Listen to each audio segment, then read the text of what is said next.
This will be the final video for the initiation stage, which started with our discussion on origin unbinding. Then we talked about the Primosome, which was a discussion about helicase and primase. In this part 2 video, we will discuss the polymerase loading. I'm hoping that by the end of this video, you will have understood the initiation step of DNA replication in prokaryotes at a fairly advanced level. To quickly recap, we have seen that a DNA B and DNA G complex assembles at the DUE region of the origin of replication. The DNA G, which is the primase, makes an RNA primer. Since we have two strands, there is also a complementary complex loaded on the other strand. So you have one complex overlapping the L repeat of the DUE and the other at the R repeat, which also overlaps with the triose region. And this state is what we called the activated helicase. And the complex of DNA G and DNA B loaded on the origin is collectively called the Primosome. Following this, the origin is ready for the recruitment of DNA polymerase. And we will focus on the DNA polymerase 3 recruitment, which is referred to as the holoenzyme because the polymerase requires help for loading. The loading needs to occur at these RNA primers that are generated by the primase. And specifically, what we need is to position the DNA polymerase near the 3' end of the RNA primer because that is where the DNA synthesis will begin. And then the polymerase will move on the template as the new DNA strand is synthesized. But recall, polymerase requires help in the loading. Specifically, there are two helper complexes in this process. The direct help comes from the beta-2 clamp. This complex directly recruits the polymerase 3 core complex at the RNA primer. Pol3 is a multi-protein complex, but the three important ones to keep in mind are the alpha, epsilon, and the theta subunits.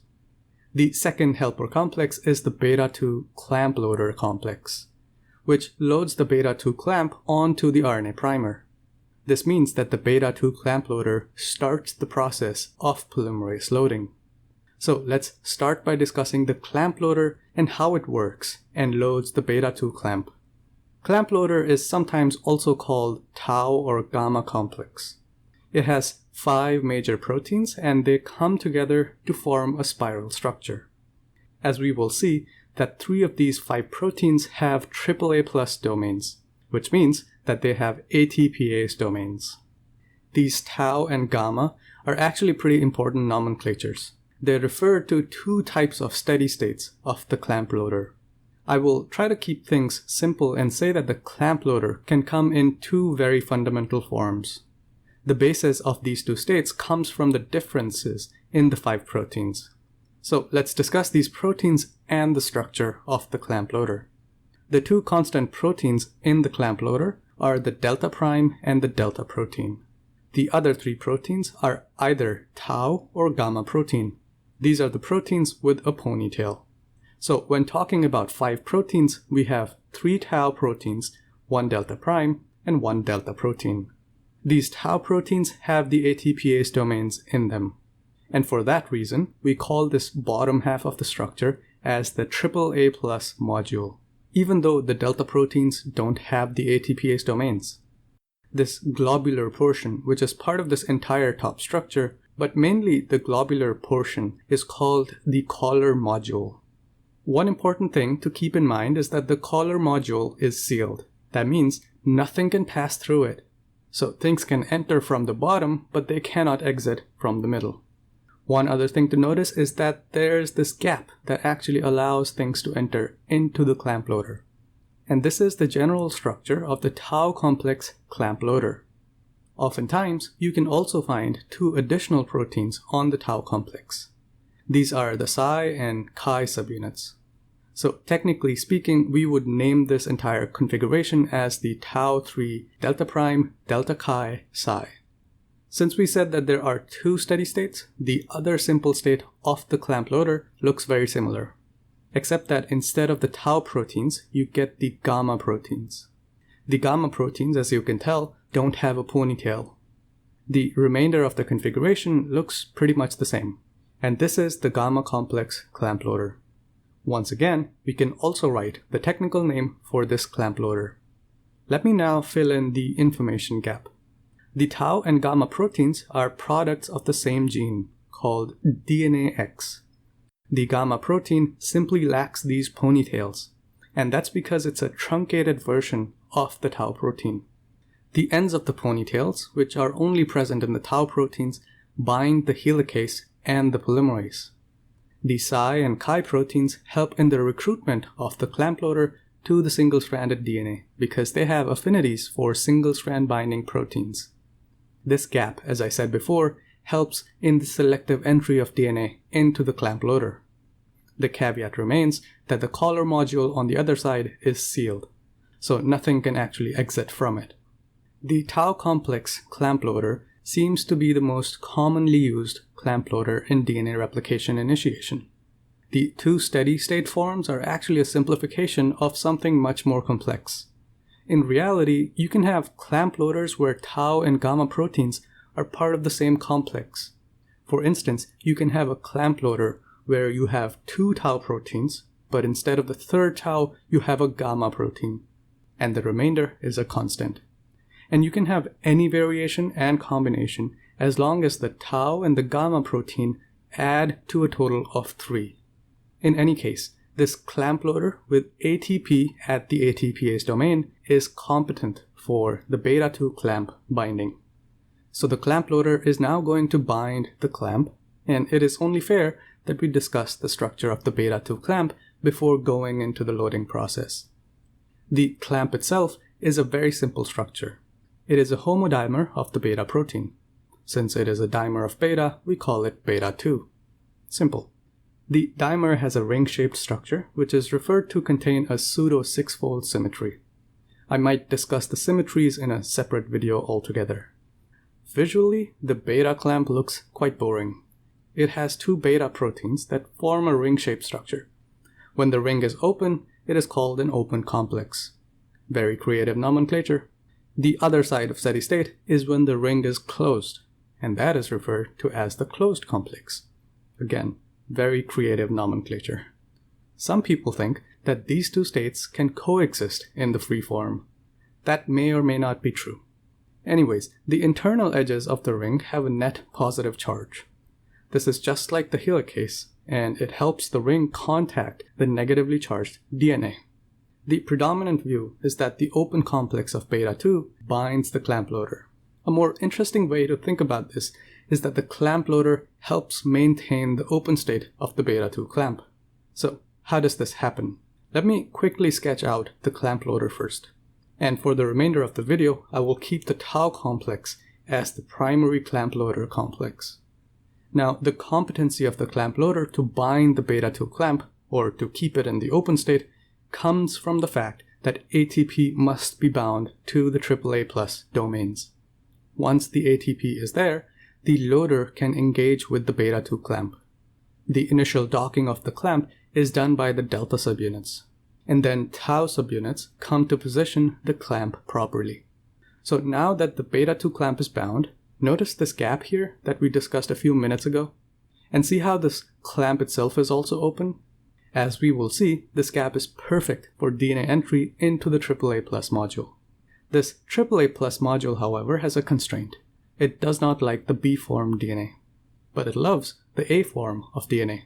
A quick refresher in case you have forgotten, the B-form DNA has its bases oriented at 90 degrees in reference to the helical axes, whereas the A-form has its bases at less than 90 degrees. Conveniently, the A-form DNA is found in the RNA-DNA duplex. And remember that the primase made a short RNA primer, and this is a perfect setup for the clamp loader and the clamp to bind. In addition, the single-stranded DNA around this area is loaded with the single-strand binding proteins. So the complex also attracts the clamp loader through its psi and chi proteins. So how does this loading happen? Let me explain this visually. First, the clamp loader has to bind the beta-2 clamp. And I've already drawn this out, but this time let me make this a bit prettier and zoom in for clarity. While I draw this beautiful structure, let me introduce my Patreon page, which I've linked down in the description. If you become a patron, you can access the resources and notes that I use to make these videos. Once this video is over, make sure you check it out. Alright, let's get back to our discussion.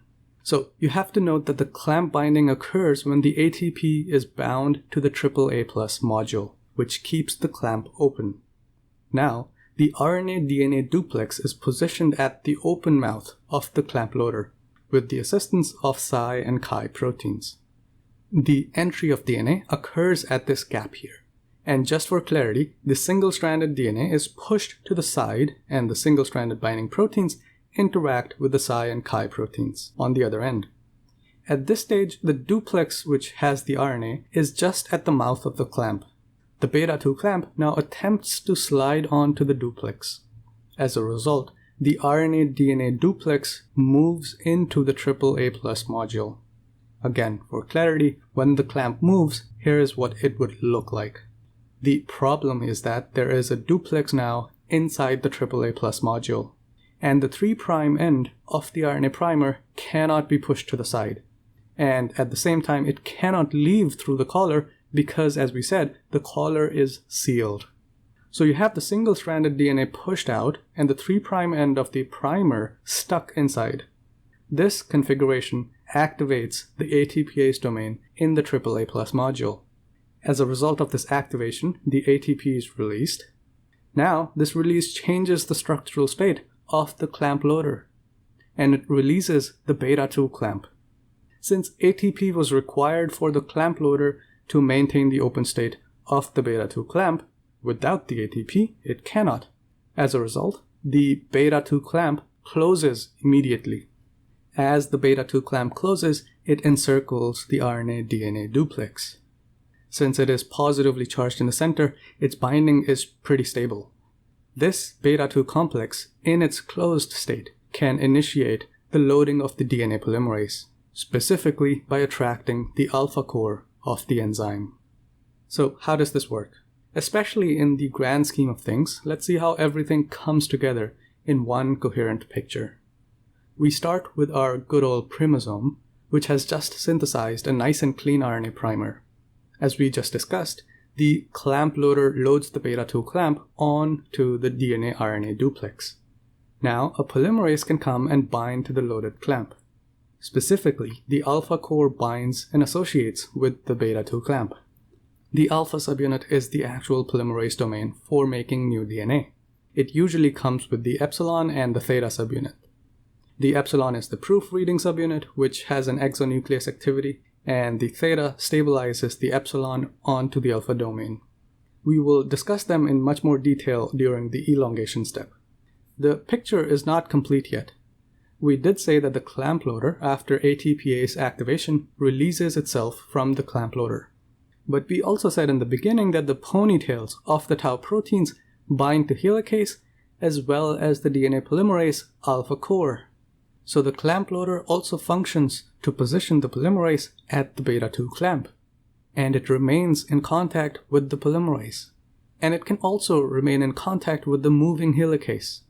If the clamp loader has 3 tau proteins, the tau is usually bound with a spare DNA polymerase alpha core. This is to make sure that in case a new polymerase is needed, the replacement doesn't take too long.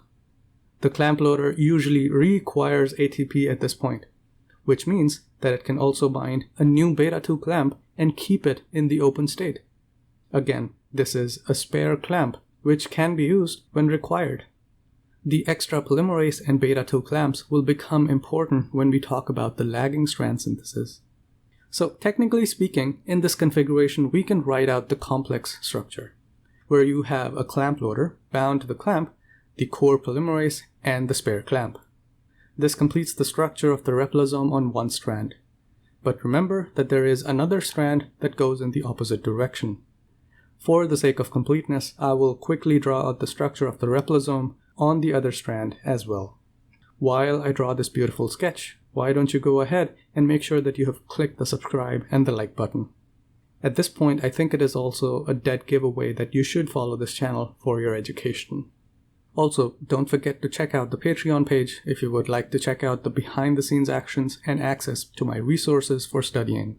The link is down in the description. Alright, Here's the pretty picture that has the beta clamp and the loader with the primosome and the polymerase on the other end.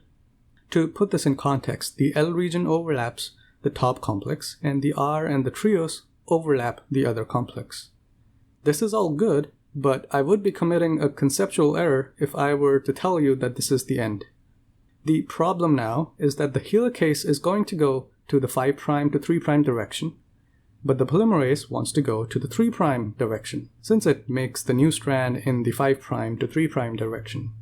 So helicase wants to go this way, but the polymerase wants to go the other way. Likewise, on the other replisome, the helicase and polymerase are moving away from each other. This is an issue because I said that the ponytails of the clamp loader binds both of them, so it implies that it must remain stably bound. This is not entirely true, and therefore there are two solutions to get around this problem. One is that helicase moves ahead even before the clamp loading occurs. So the clamp loader cannot bind the opposing helicase at the duplex, which means that while this clamp is being loaded, the helicase has moved to the other side. The same goes for the other helicase as well. It also moves ahead before the clamp loading occurs. The second solution relies on the fact that the ponytails are always in a constant exchange state, meaning that it is not stably bound to the helicase, and therefore the helicase can go ahead in a different direction. And this stochasticity allows for potential reassociation, because everything is dynamic and moving. Nothing is static. Both of these solutions are actually true, and give the same final result. So now if we draw the final complex, which is affixed to the conceptual error, we notice that the helicase, which was originally here, has moved to the other end. The clamp and the polymerase is still there as expected. The helicase on the other end has also moved ahead, which is now closer to the polymerase of the opposing strand. Now the clamp loader can bind this helicase and reorient itself. In this state, the helicase is moving in the same direction as the polymerase on the other strand. So the picture now looks a bit better.